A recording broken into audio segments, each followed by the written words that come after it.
Service should be performed by authorized service technicians only. Please review all of the product's literature, including all safety warnings and any associated job aids before performing service on the appliance. Today we're going to show you how to move the shelves if you want to adjust them, or how to remove them if you need to service the product. Alright, now that we're able to access the freezer shelves, we're able to get started and remove these. So there's two ways that we can remove the shelves and use the same way in reverse putting them back in. I'm going to show you the first way using pliers to remove the shelf, and then to put the shelf back in, I'm going to show you the way that just using your hands you can do it. And you can reverse that process and do the same thing with just pliers or without pliers, depending on what's most comfortable for you.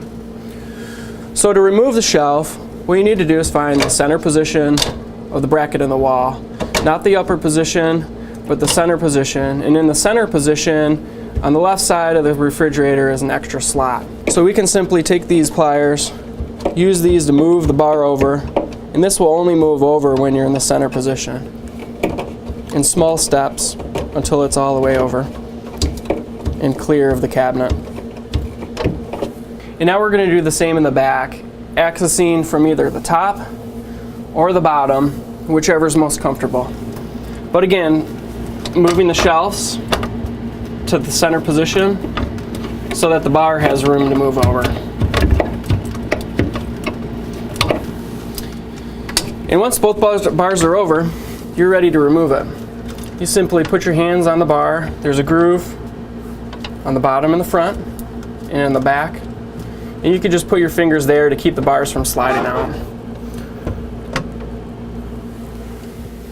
And so to reinstall the shelf, you're just going to do the reverse.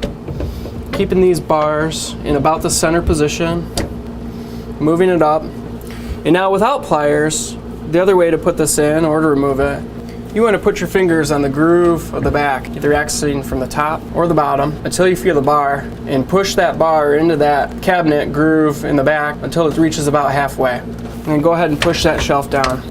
Doing the same thing in the front, you want to make sure the shelf's aligned in the middle. The groove's now on the bottom, so you just gently center the bar, make a small adjustment until both sides are down. Now your shelf's reinstalled again. And so you can do this either way you prefer most, either with your hands, with grooves, or with the pliers, depending on what's most comfortable for you.